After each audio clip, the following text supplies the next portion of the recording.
Ok, despre badminton. Ce este badmintonul? Un sport a cărui origine se întinde departe în negura vremurilor. A fost consemnat pentru prima oară, s-a jucat de către incași cu renumitul rege Montezuma, care a fost un mare amator de badminton. Acest sport s-a jucat în diferite forme și în alte țări, da? Printre altele, în India, care a fost o colonie britanică foarte importantă, localnicii jucau un joc asemănător cu mingea asta de pene, se chema pona.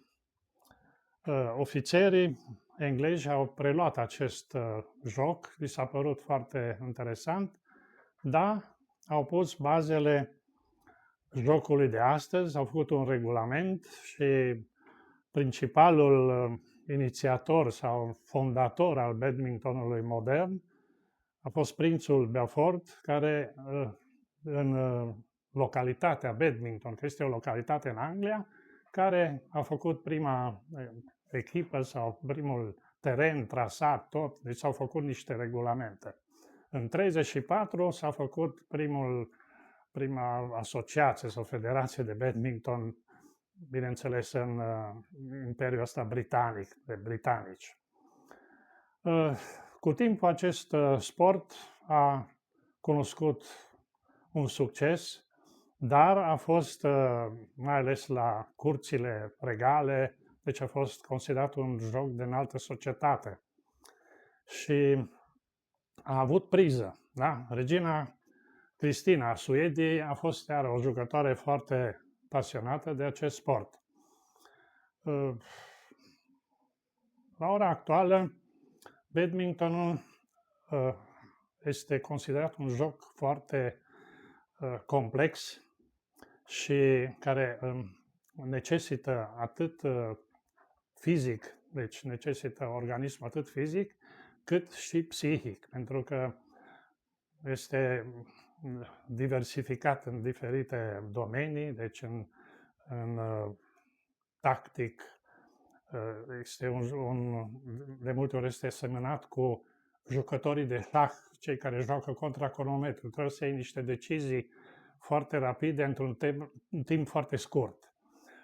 Pe de altă parte, o revistă britanică a categorisit, mai bine zis, acest sport ca fiind unul dintre cele mai dificile sporturi din lume. După rugby, da?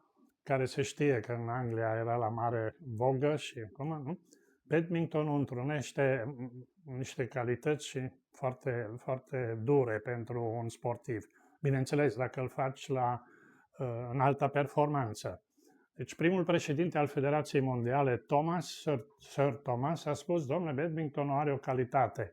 Poate fi jucat de la nivelul de amatori până la înaltă performanță. Da? Și fiecare categorie poate să aibă satisfacție în această disciplină.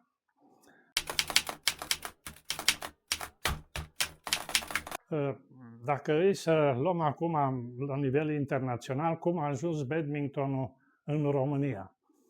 Deci mi se pare un lucru care puțin îl știu și din punctul meu de vedere badmintonul a fost, eu cel puțin am făcut contact cu el la iarbă verde. Deci la Bocșa, având în vedere că foarte mulți locuitori din Bocșa erau de origine germană, au primit din Germania niște rachete pentru badminton și jucau la strand.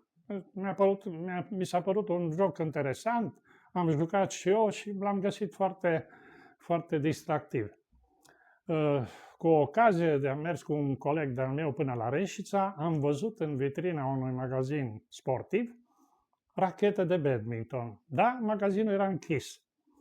A doua zi m-am dus cu bicicleta până la Reșița și am cumpărat cele două rachete, care erau făcute la Sibiu, se chemau Junior, erau din lemn, bineînțeles, și am venit acasă fericit că am rachete de badminton. Nu se comparau cu alea care le aveau ăștia din Germania, dar am început să jucăm la iarbă verde. Soarta m-a adus până la urmă când din Bocșa am venit la Timișoara în 71-72, unde la Institutul de Proiectări am găsit un nucleu sau un grup de angajați care jucau sâmbătă, pe vremea aia nu era sâmbătă liberă, dar sâmbătă după ora 3 jucau badminton. Și m-au luat și pe mine, adică m-au invitat să vin. Eu aveam ceva habar, adică nimeream mingea, dar eram departe de a ști regulile, cum se jucau și na. Mi-a plăcut foarte mult și, eu știu, în 5 ani de zile am ajuns să fiu printre cei mai buni din acest. Întâmplarea a făcut că în 1977 un delegat din cadrul institutului a fost la Azo Mureș cu niște probleme de serviciu și printr-o întâmplare, nu știu cum s-a ajuns de badminton, că el joacă badminton și unul de acolo a spus, doamne, pe Târgu Mureș există un club de badminton. Aole, cum adică? Păi și a dat adresa și am reușit să luăm contactul cu acest club. Era un club făcut la Casa Pionierilor, cu un profesor Demeter Zoltan îl chema, și imediat ne-au invitat să mergem acolo. Și într-adevăr, în ianuarie am fost acolo. Când ne-am dat jos din tren, acest profesor s-a uitat la cel mai înalt jucător al nostru, unul Kecskemeti Petru, care era contemporan cu Iolanda Balas.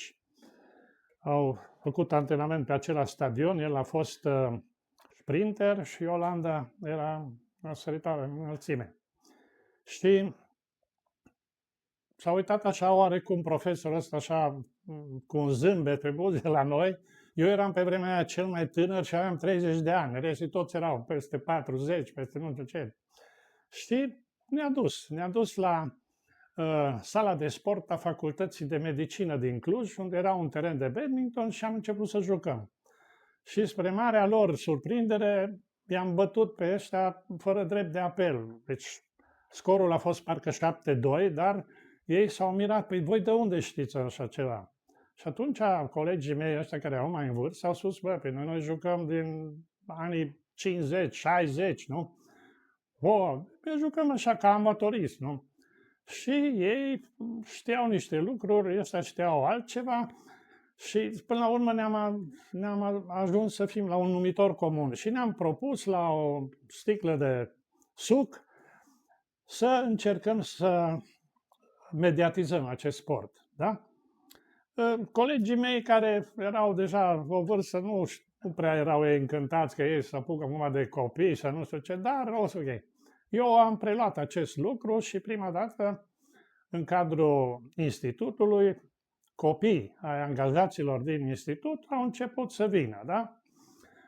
Plus că au venit din cadrul universității, din cadrul Politehnicii. Am avut primul, era un student din Oradea, la construcții, Boca Cemerit, și celălalt de la medicină, Firiz Alexandru. Și ei au venit și le-a plăcut și lor sportul și așa a început să vină tot mai mulți, că vor să joace și, mă rog, problema spațiului a fost la vremea aia, că era un singur teren, dar pe lângă terenul ăla, unde de obicei se juca dublu, deci de la 3 când ieșeam de la institut până pe la 5, să zicem 6, era aglomerat, dar pe urmă mulți plecau și rămâneau adevărații fani ai jocului, care stăteam până la 10 seara acolo și jucam. Așa a început toată treaba asta. Ok, deci, așa cum am și spus, a început acest badminton să fie apreciat tot mai mult de tineri. În Timișoara a avut foarte mare priză în rândul studenților. Deci au venit foarte mulți la un moment dat, printre ei, cum am spus, Firiz Alexandru de la medicină, Boca Cemeric de la construcții, Molodeț Ioan tot de la Politehnică, pe urmă a fost Ros Roland tot de la Politehnică, deci au venit tot mai mulți să joace. Și de la institut, copii al angajaților au început să vină și printre ei era un Andor Victor, pe urmă la fete a fost Gypsy, spuneam noi că avea așa părul foarte creț ca o țigăncușă. Adela, Vasile Adela o chema, da? Și a început să funcționeze. Pe urmă, marele nostru noroc a fost că la vremea aceea a existat această daciadă, așa zicea, un curent din ăsta făcut în sportul de masă și unde a fost inclus și badmintonul până la urmă. Asta a fost un mare avantaj și s-a făcut în fiecare an Cupa UTC, da? La care participau din fiecare județ un băiat și o fată. Se juca simplu numai, da? La vremea aia, de exemplu, Reșița, combinatul siderurgic Reșița, care funcționa pe vremea aia încă, da? A organizat această Cupa UTC într-un mod exemplar, adică nici n-am mai văzut până atunci, cu făcut frumos terenul de sport, a venit fanfara combinatului siderurgic și cel mai sugestiv a fost afișul.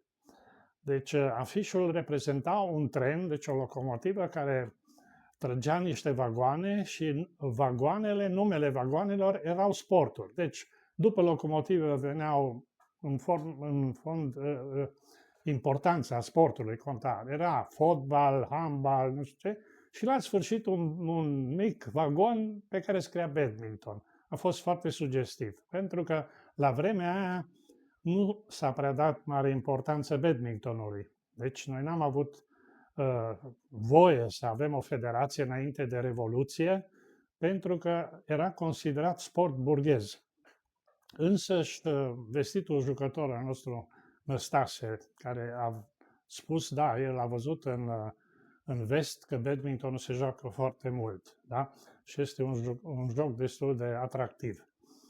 Dar, așa cum am spus, această acțiune, această daciadă, a dat un imbolt acestui sport. Plus, la vremea aia, necrezând așa ceva, a început să se organizeze și campionate naționale universitare.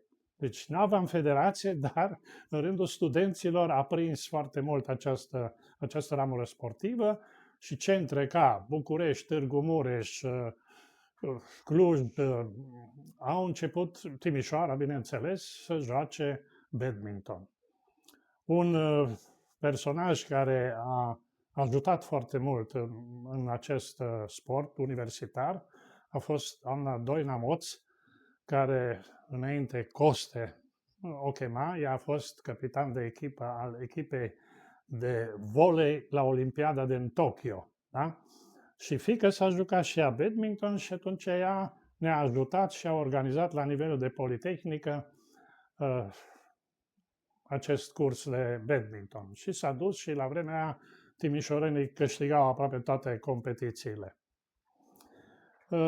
Acum, printre, acțiunile întreprinse de noi, a fost să mergem la diferite școli din Timișoara ca să facem niște demonstrații, ca să mai atragem niște copii.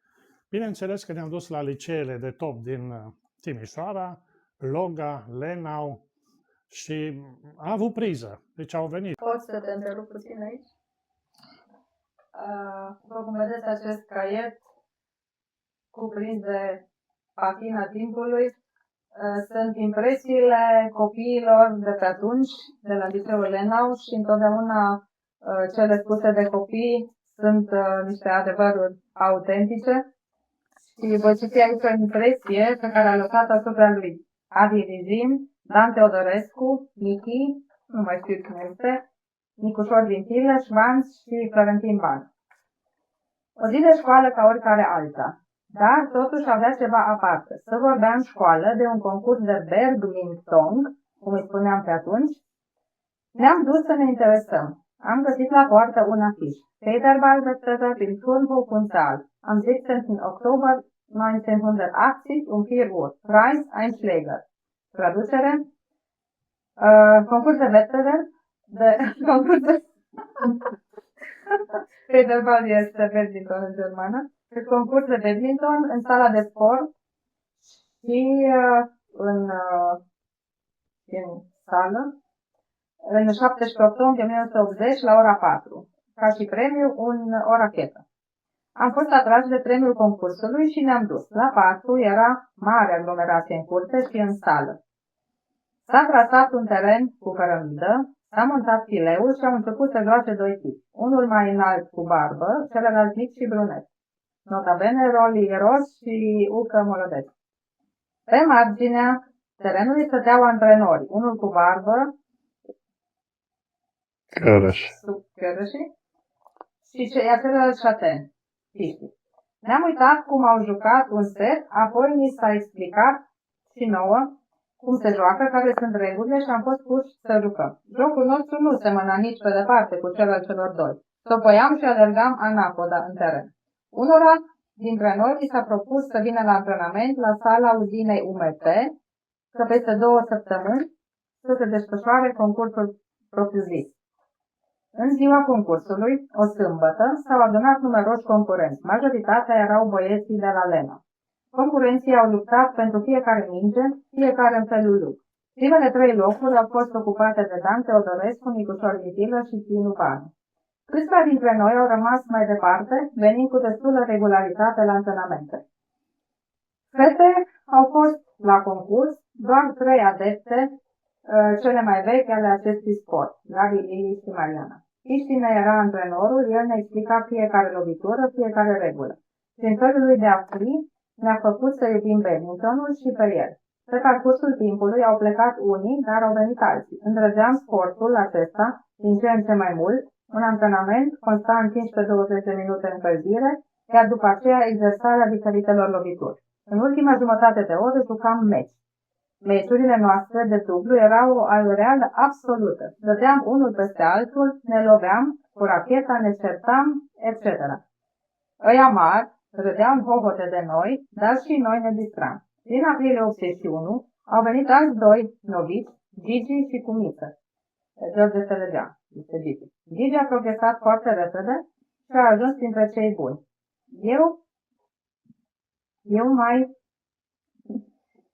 Eu eram mai tot timpul tema discuțiilor, iar una dintre discuții era și concursul internațional care avea loc la sfârșitul lunii și se desfășura în sala Olimpia.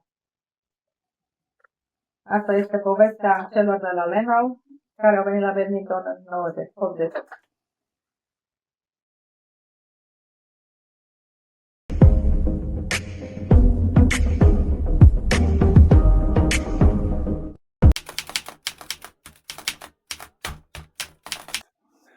Pe de altă parte, o revistă britanică a